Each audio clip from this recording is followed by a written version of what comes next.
Hello, it is severely raining outside, and I am so grateful, so grateful, so grateful for the infinite, for the rain to put out the fires everywhere on the west coast and saving many, many more beings and homes and all of that. So that's very, very, very wonderful. I am very, very aware that we depend on the infinite with this and not on the firefighters. So anyway, sorry to say that, people have signs out there. Thank you, firefighters. We are nice to you. Come and rescue our house. Okay. And no, they rescue their families' homes. And if we have anarchy, there will be absolutely no firefighter, and there will be no police officer to come to help you. Okay, you're gonna get your own defense mechanisms out. Okay, to say the least. So, but yeah, that's what happens. We will have anarchy if people don't pay attention to things, to local government, if people don't pay attention to federal government, if people don't pay attention to what's happening in the world, if no one does anything to save the Amazon rainforest, which is connected to you. It's connected to everyone, also in Germany. This is one Earth, okay? And everything is interconnected. I refuse to buy palm oil because of that reason. Because they're chopping down precious old growth rainforest trees and plants that are vital for the animals, that all the animals are depending on. So this is what's on my mind every single day and night, and I woke up thinking about David Lynch last night and yesterday when I got up as well. And so David Lynch makes art for art's sakes. If there is a message in his films, then it is a very hidden message. And I think there is a message in about anything, even in those things that don't have a message. Because if you see something that is completely void of message and void of love, there's a message in it as well. And the message is, I'm void of love. I'm in despair. My ego is screaming for approval, and I need money, and I need so I can impress more girls or whatever that these movie producers are doing. So that's a message in itself, okay? But David Lynch's message is much deeper than that, and he doesn't need approval. He's already gotten so much approval. It's ridiculous. So, and he never started out to do things for approval. So he started making films as a form of art medium. Okay? And he talked about this in several interviews. He could have become a painter. He's also painted. And then he just, it went over to film. And those are expressions of the inner child trying to free itself, okay? Those are expressions of, I want to spit out all of this pain that has accumulated through childhood. I want to express how dire and horrible and exhausting society is with its exploitation of people and animals. with the self-denial, with the needing approval over the well-being of people's own children and animals. And I think the film Eraserhead brings that out very well. I could not watch the entire film. I watched about half and then skipped the rest and browsed through. And it made me cry, cry very deeply. And because I saw, first of all, the theme, with that embryo horse, that made me so, so sad. That poor, poor embryo horse. I could cry again, even though it's just a film, it's a hand puppet. But this theme and, reality does not sway much away from that. If you look at reality, if you look at what's happening in the world, terrible horror is happening. And he wouldn't have made this film if reality would not completely resemble this. Okay? And there are millions of those embryo horses and baby animals and baby humans who are being mistreated in the world. And so I just had this incredible urge to make a video about this because I want to bring some awareness to the world. And, David Lynch's films, they are also so celebrated because the message is so hidden that it's not seen. So it's easy for anyone who's in denial about things to stay in denial. But I think, with films like those, the message will come in through the back door.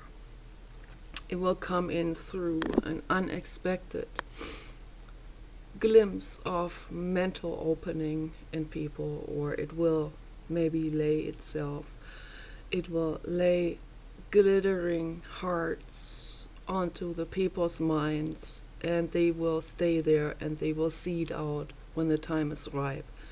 So it will trickle through people. That's what art does. It will trickle through when the time is ripe. Not with me, with my videos, coming in through the front door, butting in with the truth, hammering the truth over your head, Now that just causes a counter reaction. That causes the ego to retract even more. And all it does is it comes across as you think you're better than anyone else. That's all it does. And yeah, sorry, I am where I am. I don't know how to do it better. I would like to make a movie, and of course it will be artistic, but it will also come in the front door. And that's why I need help. I need help from someone like David Lynch. David Lynch doesn't have time. But someone like him, that Oriental newcomer filmmaker lady. She made this amazing, amazing film for Jameson Whiskey with Willem Dafoe playing an AGI, playing a robot who is a companion robot for an old woman. And that went very, very, very deep.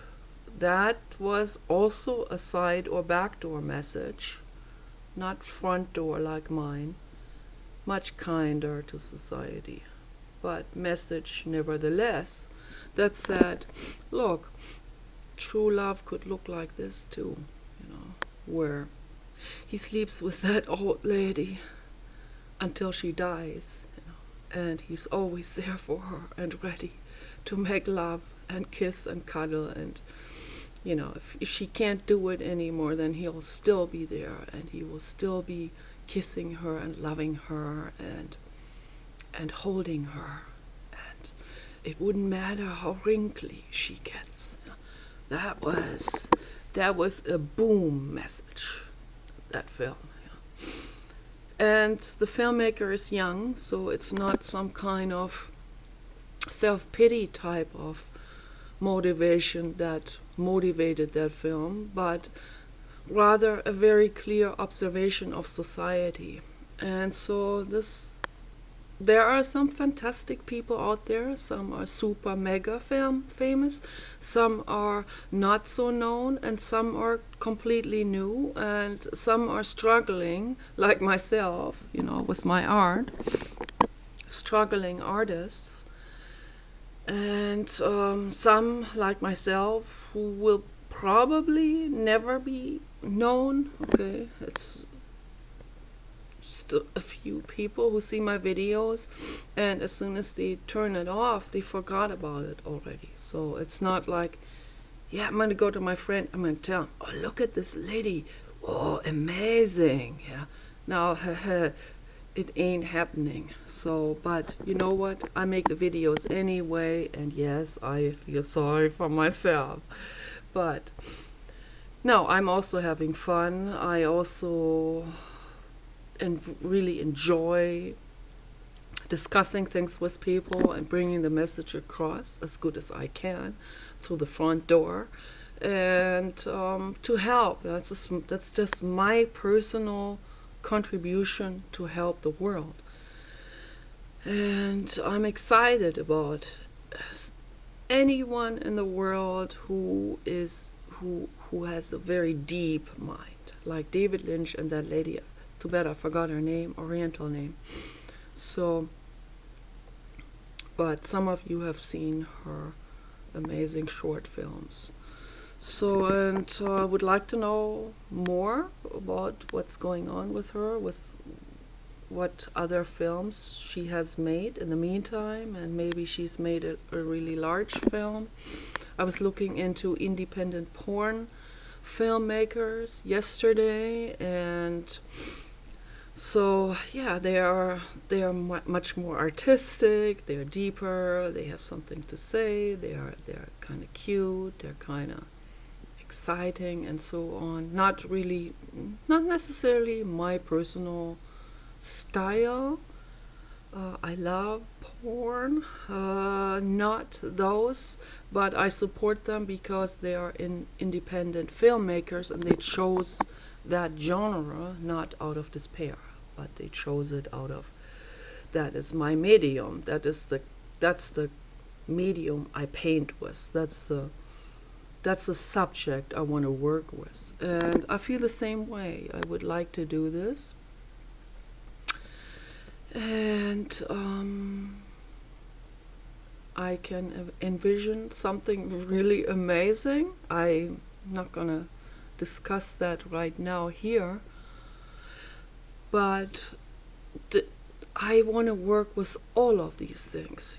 I have so many ideas, but I'm not a technological person. I don't know how to work with a professional camera and editing and all of these things. It would be amazing if someone could help me with this. And naturally, yeah, someone else to help me with that particular genre would be nice. I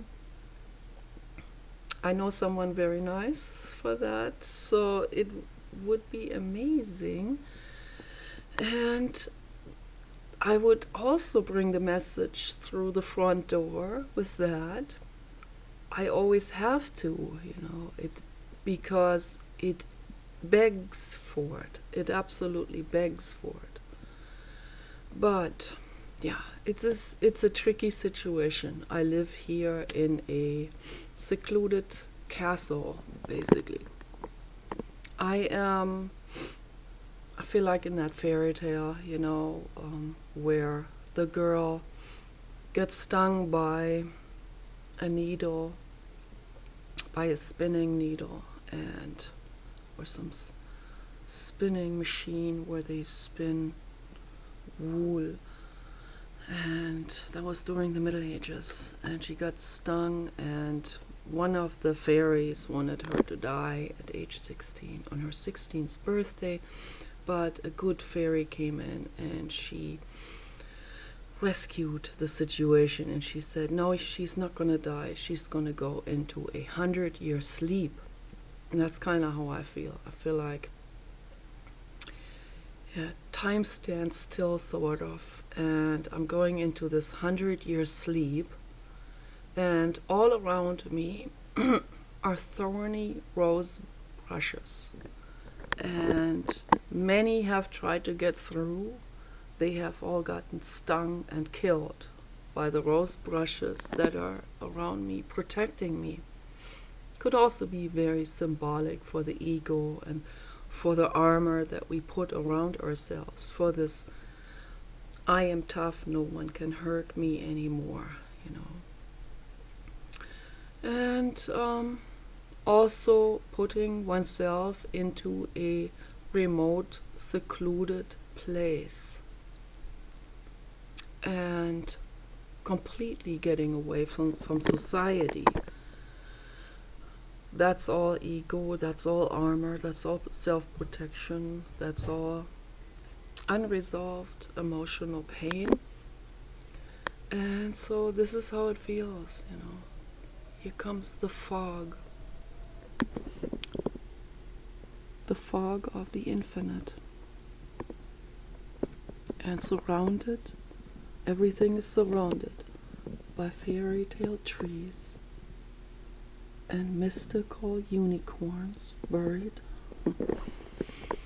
and dwarves, and Are you upstairs? and an artist who's fat. So, peace out.